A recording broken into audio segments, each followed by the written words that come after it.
Thank you, Maria. Here you are. Oh, thank you. I'm going to fix you a plate because I want you to eat something. Oh, I'm surely not that hungry. When was the last time you had any fresh fruit? I had a lemon just the other day. A lemon? Yes, I picked it off a tree in Echo Park. Excuse me. Listen, I'm going to insist, and Ruth is too. You've got to take better care of yourself. I'm as healthy as a horse. Truly, I am. Yeah, well, that cough doesn't sound so healthy to me. Mrs. Forrester, you want me to get cough medicine? We have some upstairs. Thank you, Maria, but I'm fine. Yes, Maria, get it, please.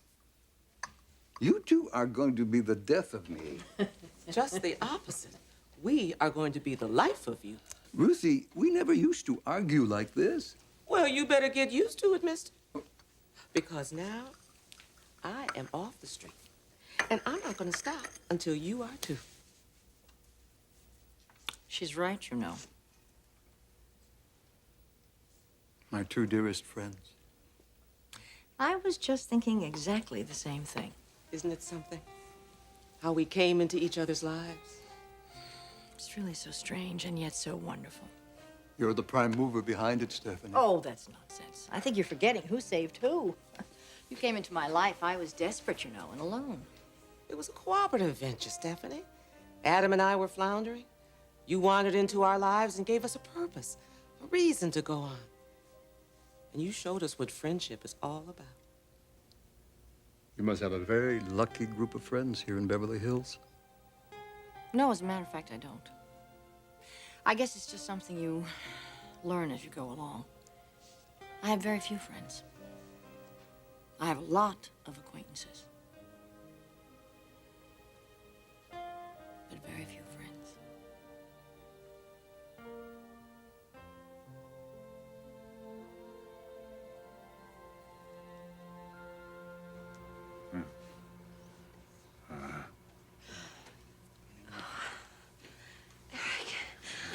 Eric, it's me. Rock. Yes, you're in a hospital, and everything's gonna be just fine. Baby? Oh, he's unharmed. You saved him, Eric. You saved his life.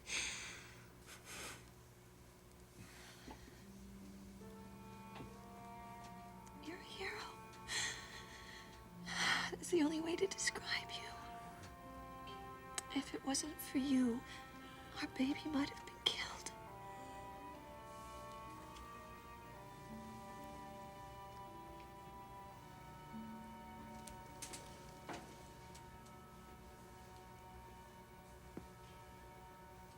Dad? What is it? Dad? Are my eyes open? Yes, of course they're open. I can't see. I can't see anything. Eric, well, of course you can see. No. Brooke, I can't see. Excuse me, Mrs. Forrester.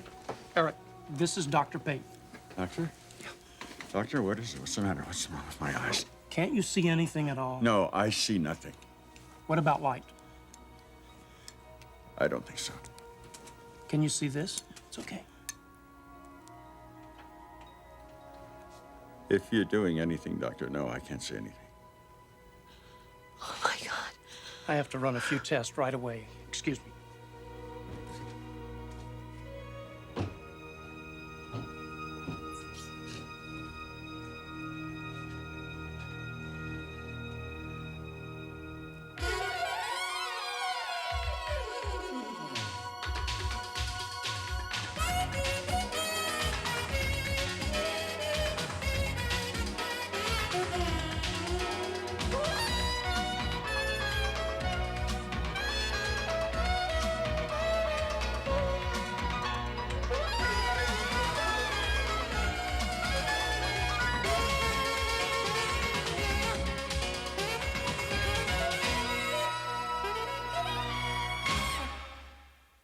The bold and the beautiful. This portion sponsored by Pringles. So fresh, once you pop, you can't stop.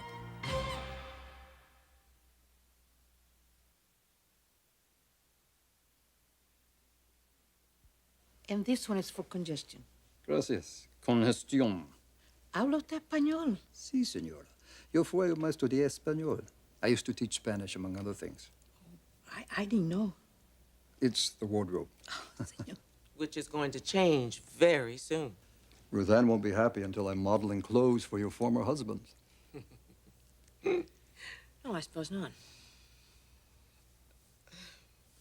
Well, I've got a plane to catch back to San Diego, so I guess I better get moving. My, aren't we the jet setter? San Diego to Los Angeles by plane? Don't go criticizing me, Adam. You could be doing the same thing if you wanted. Oh, goodbye, Ruthie. Oh, it was wonderful seeing you again. And you take care of yourself, Adam. It's not good for you living out on the streets. It's not good for any of us. But it's home to so many, Ruthie, and we just can't forget them. You think Stephanie and I have forgotten? We haven't. But you don't have to live with them in order to help. We all have our own path to follow, Ruth Ann. Talk to this man. Oh, you bet that I will. Come on, I'll walk you to the door.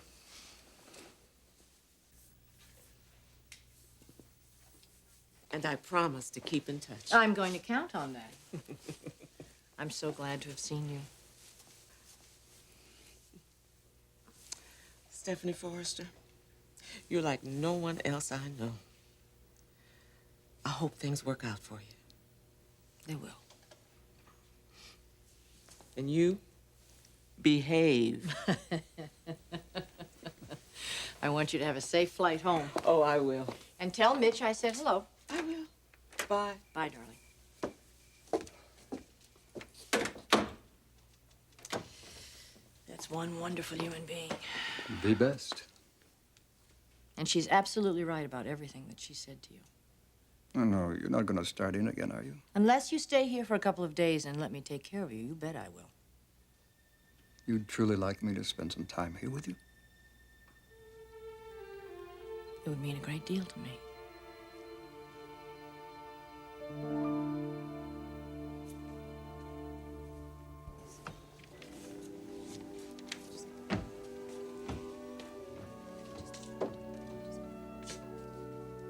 Thank you.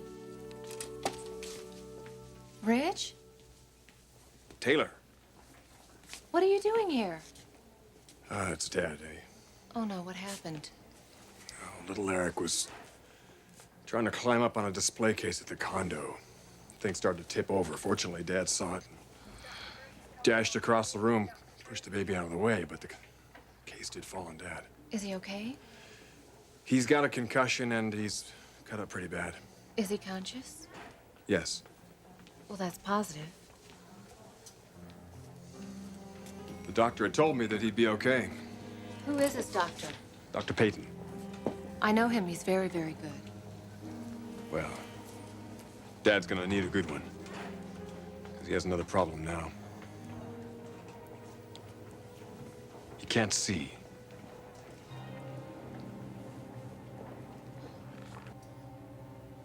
How does your head feel, Eric? It hurts. Where? At the temple? Behind the eyes? Everywhere, Doctor. It hurts everywhere. Well, we'll give you something for that. It's the effect of the concussion. Doctor, what about his eyesight? I need to see the results of the test before I can answer that question for you, Mrs. Forrester. What, do you know what caused it? What the problem is? No, I don't, but I assume it's still from the fall, even though the concussion isn't that severe. Doctor, these tests, what are they? I have to take a look at the optic nerve. Yes, this is Dr. Payton. I need a Waters View X-ray on patient Eric Forrester and a cranial CT. Stat lines.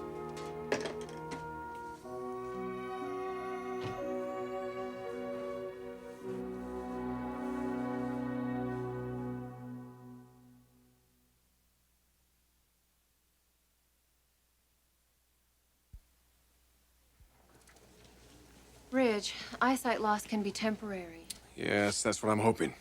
Do you want me to find out more? I can. No, thanks, Doc. That won't be necessary. Brooke's in with the doctor and Dad right now. Oh, Brooke is here? Yeah, we were all together when it happened. You were? Dad, invited me over for dinner. So, You were having dinner at the condo, the three of you? That's right. That must have been interesting. It was. I can't say I was completely prepared for it either. Prepared for what? Seeing the three of them together, Dad, Brooke, and the baby. They are a family. They are definitely a family. How do you feel about that?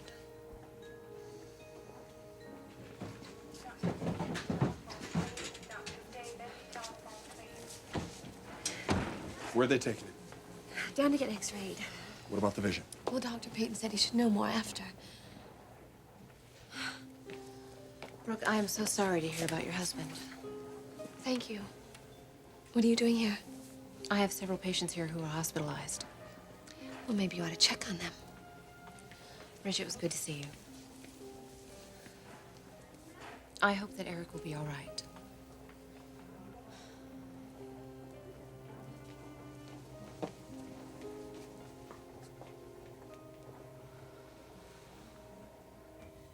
Tell me about your work.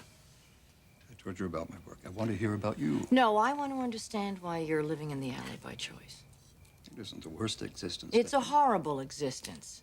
I was there with you and Ruth, I know. Well, what I do makes it worthwhile. On your own, you're going to take care of all these people that can't help themselves? Yes, that's essentially it. There's a whole network of homeless people out there, Stephanie. It's like a subculture. For the most part, they know where to go for food and shelter and to get in out of the rain. But there are others, the mentally disturbed, the elderly, the physically ill and handicapped. Some of these people don't know how to deal with the subculture. And since there's no one to help them, they walk around picking out of garbage cans. Ultimately, they get sick and die. It's these people, Stephanie, who literally cannot help themselves. They're the ones that I look after. I think it's wonderful what you're doing. Well, we can talk more about that. I want to hear about you. Adam, my story is so silly in comparison to what you're doing out there. Well, you should never feel that way. Your problems can be just as debilitating as anyone else's. I'm not sure that that's true. Oh, it is true. Look at you. You're unhappy. There's a deep, dark sadness about you. Like a despair, Stephanie. It's no less tragic than the sadness I see in the eyes of the homeless. It may be even more tragic because your life should have more hope. Hope? I don't even know the meaning of that word anymore. I find myself here, alone. To find myself at this moment, at this part of the journey in my life, to be alone. I don't want to be alone.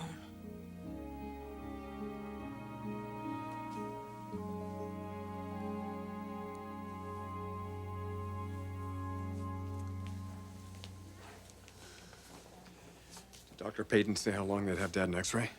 Not very long. Oh, good.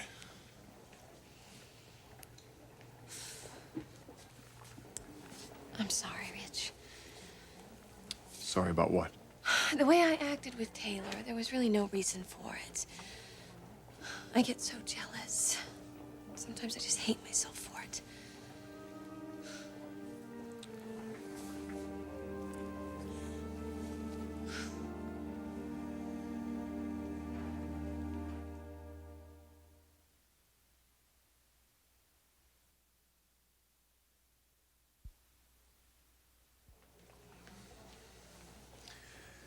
Logan, you don't have to be so down on yourself here. This isn't the time. I don't trust her, Ridge, and I will never trust Taylor. She's after you, and she's so obvious about it. But you're right. She should be the farthest thing from my mind right now. God, if your father doesn't show any improvement. He will. I'm telling you, he will. He was just so brave and so completely self-sacrificing. He could have been killed. And I'm sure that was the furthest thing from his mind. All he thought about was saving our little baby boy. That's what controlled him. Controlled his every move. He's a hell of a man, Logan. He's a hell of a father. If I could only be half the parent that he is. Why do you say that? Little Eric never should have been climbing on that display case. If I had watched him like I was supposed to. Oh, come on, Logan. Come on, stop it. Here. Enough of that garbage, all right? Enough. Here.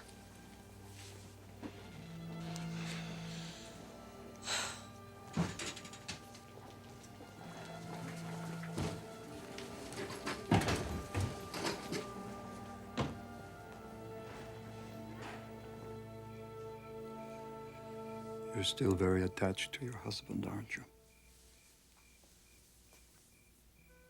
You're the only one that refers to Eric as my husband. That's how you see him. Well, why do you see him that way?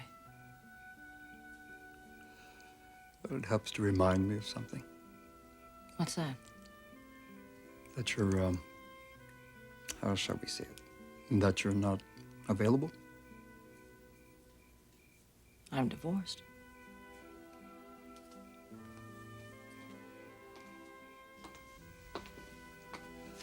According to the law, not according to the heart.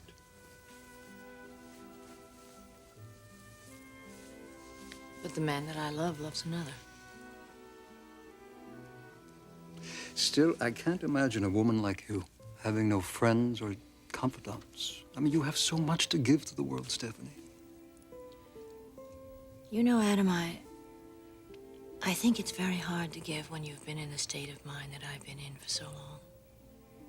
So little control. I've been focused on this one point of light for so long, and it's just getting dimmer and dimmer.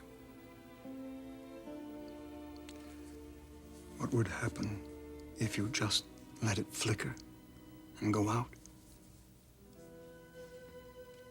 I don't think I'd have any identity. It isn't true. As surely as I'm sitting here looking at you, Stephanie, if you had another focus, another point of light besides this man, your life would grow as never before. It would, Stephanie. I promise. It would.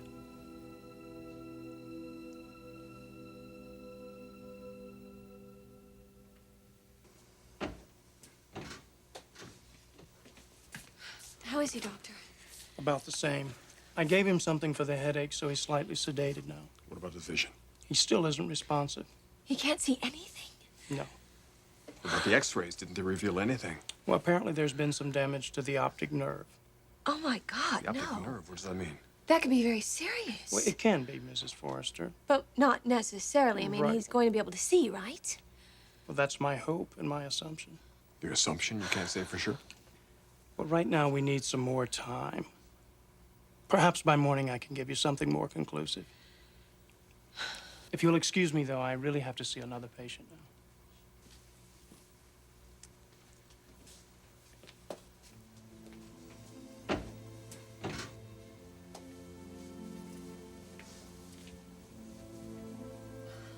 Everything's going to be okay, Eric. We'll get through this. We'll get through this together.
Join us again for The Bold and the Beautiful.